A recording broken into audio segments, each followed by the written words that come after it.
Hey guys, Fireblade here, and welcome to another part of What If Ravin Stayed. In the last episode, we basically went through the entirety of volume 1 through 5. And basically while most of the beacon arc basically stayed the same, a main factor that changed was that Ruby was dead. Now, I actually watched it again and I noticed something that I forgot to point out. It's the fact that Weiss was captured. And in the last part, I said that Weiss was with them. And that was also another question, like, why did Crow go with Juniper, with the remaining of Juniper, if Ruby was dead? That's why Crow followed them, because Ruby was with them in the original show. So I'm gonna backpedal a little bit. Right. So the reason why Crow went with the remaining of Team Juniper, he knew that they were gonna try to go after Cinder to basically get revenge or stuff like that.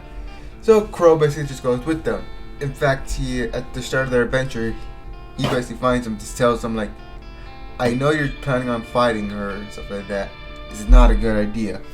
But John is very persistent. He's like, she took our friends from us. She took our school. We have to do something against her. We need to stop her. Crow kind of reluctantly just says, alright, but as long as I'm here with you. You don't know how dangerous it is. Crow just says as long as that he's with them, and that they'll do it. So they don't get attacked by the scorpion dude, but they do fight that giant. They do fight that Grim that Ren and Nora basically took down. Basically, both Ren and Nora basically convinced Crow not to take the lead on this one because this was their fight. But Crow reluctantly let them take the lead, and basically they killed that Grim, basically getting the closure that they needed. Now, as for Weiss, she was captured.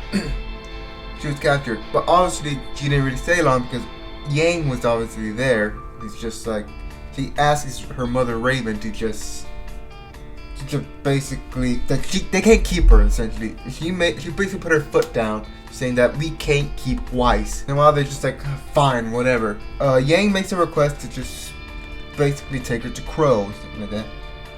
And Ravin obliges, just takes her to, goes to Crow. So Ravin, Yang, and Weiss goes to that portal that Ravin had created to go to Crow, and they're still on the road right there. And it's just like, whoa, Ravin, Yang, what? And here it's just like, obviously, Yang just basically gives them a quick explanation, like, hey, I'm training with mom here, so, and they want to keep Weiss just as a bargaining or something like that. Just have Weiss go with you, please. And yes, they agreed, and they agree with that. Just take Weiss with her. Weiss is kind of worried about Yang right now. She's like, I'm fine. I got my mom here to train me.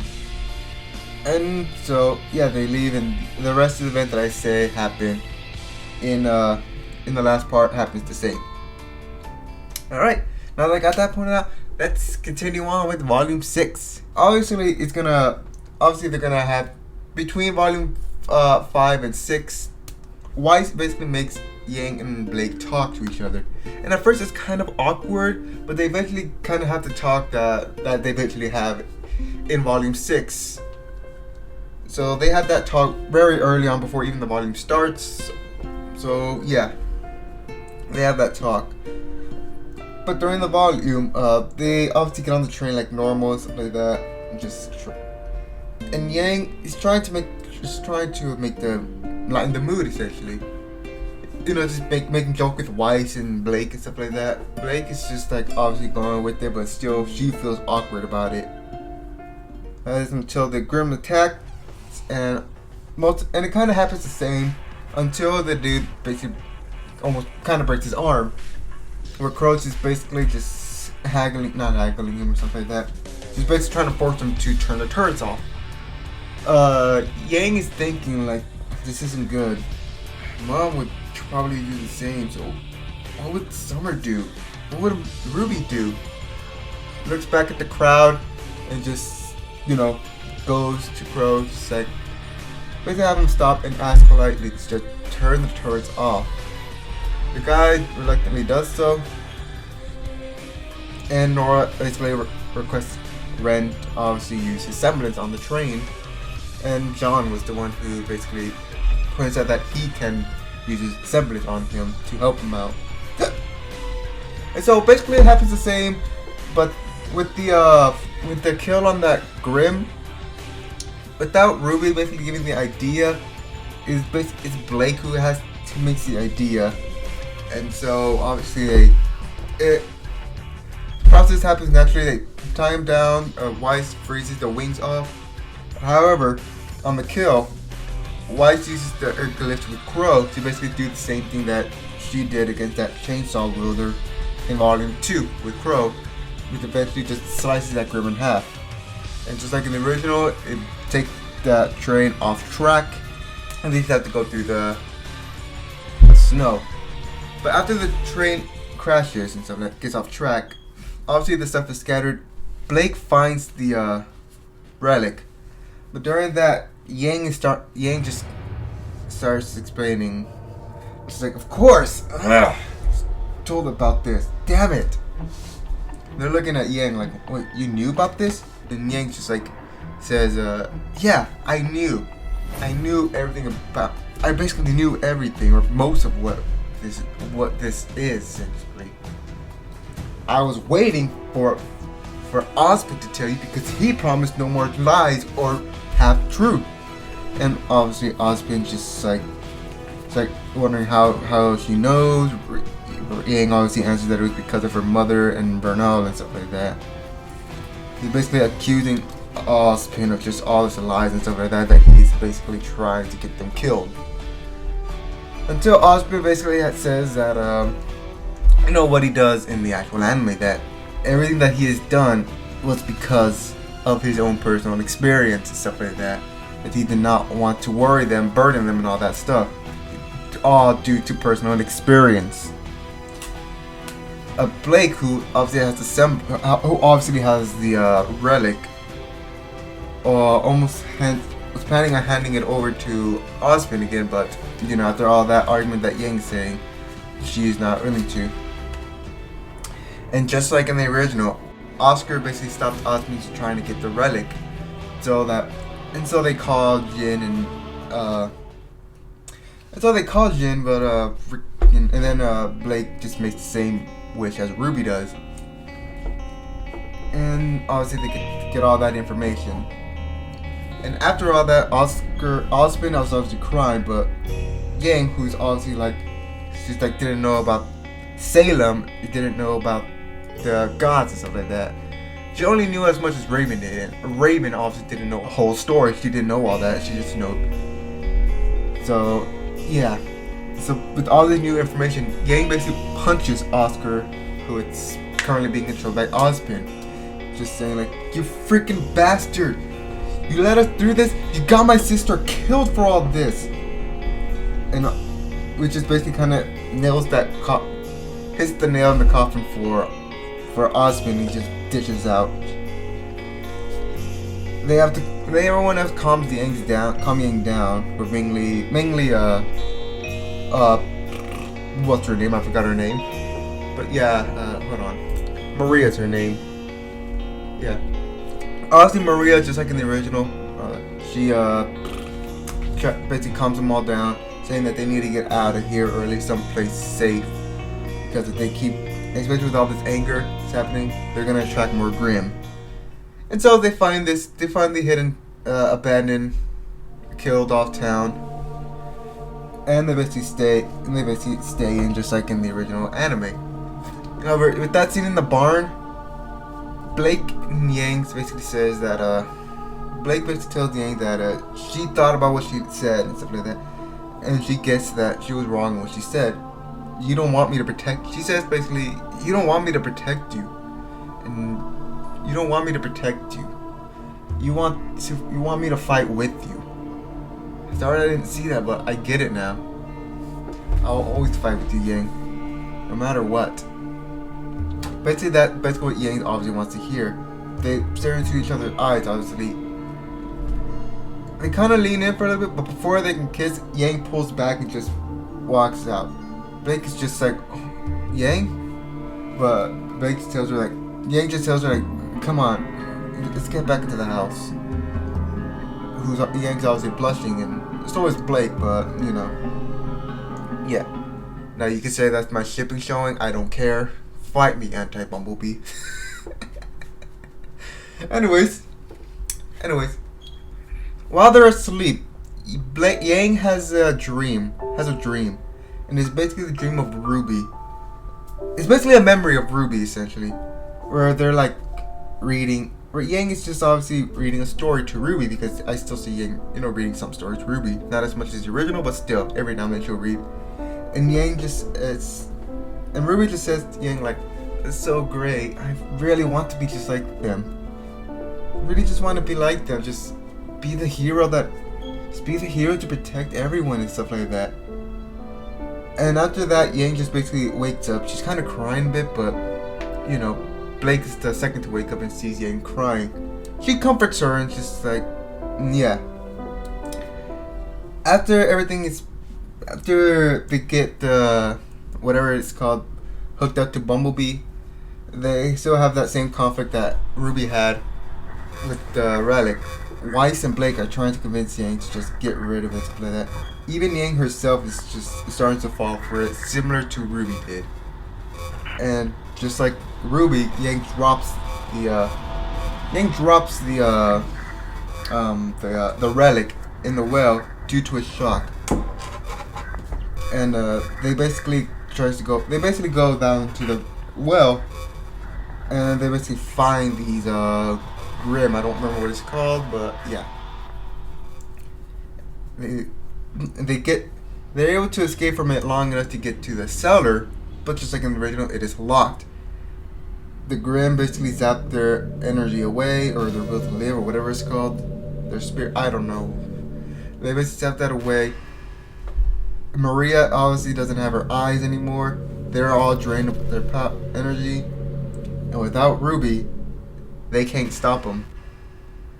The first victim is Blake, obviously. Yang is looking at Blake and just seeing this happen. And obviously she's just screaming. But for Blake, she can't do anything about it. So Yang is just obviously there just crying, just like damning herself, blaming herself for all of this. The next victim is obviously Maria, and then Yang, and then Weiss.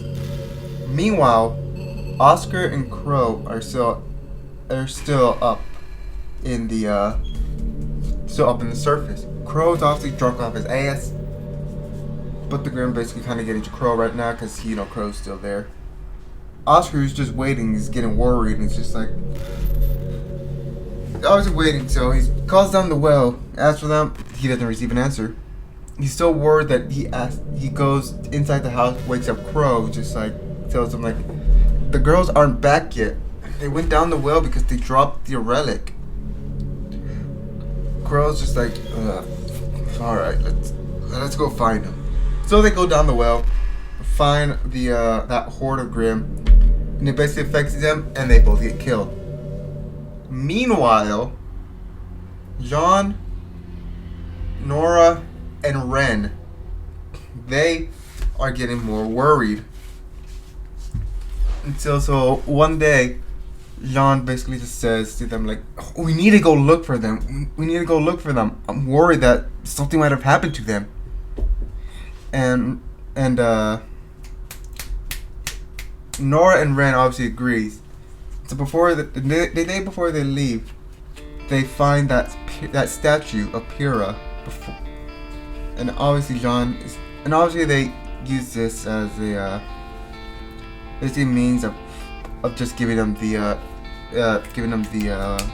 inspiration to be strong and find the other girls, to find the others. However, when John's sister said goodbye to them, the baby, I don't remember the name because honestly I did not watch far enough of that episode for this What If. The baby is just basically not wanting them to go because the baby can kind of senses that they're not going to make it back. So John, Ren, and Nora goes and eventually finds that little farm. They see Bumblebee.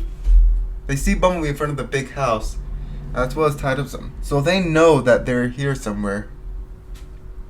they call out for them, but they don't really see anything. They're not hearing anything.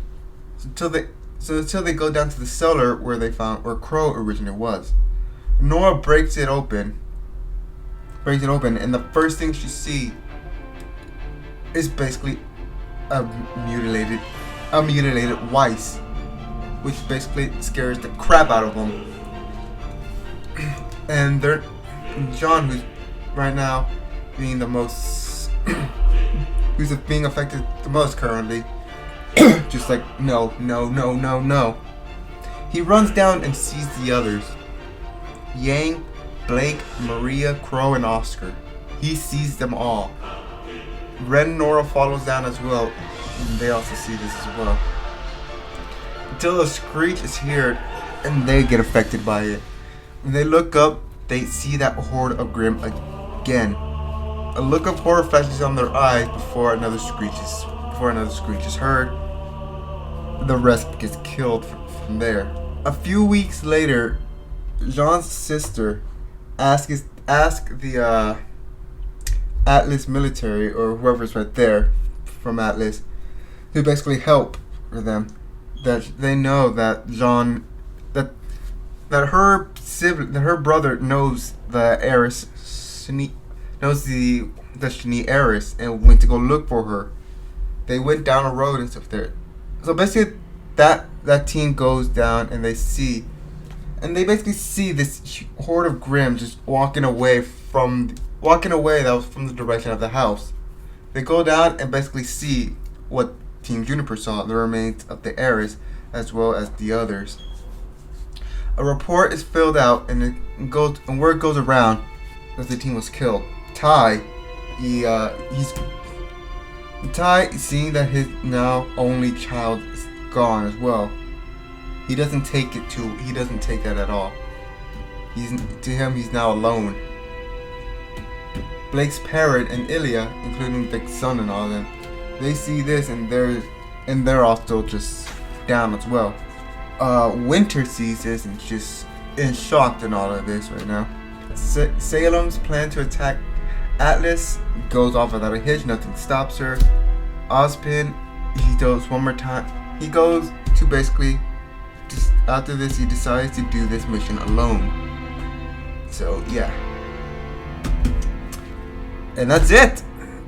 I killed off the entire cast. Anyway, guys, that's all I gotta say. So basically, Ravin leaving was the best opportunity. I mean, if Ravin stayed, the only way that, RWBY could still stay in was Tai cheating on Ravin with Summer. Or it was a threesome thing with them, but I really doubt that would be Tai's thing. Anyway, guys, that's all I gotta say. If you liked the video, be sure to click that like and that subscribe button. I would love to make more for you guys. Anyway, Fire Blade here, and I will see you later, or whatever I make. Bye!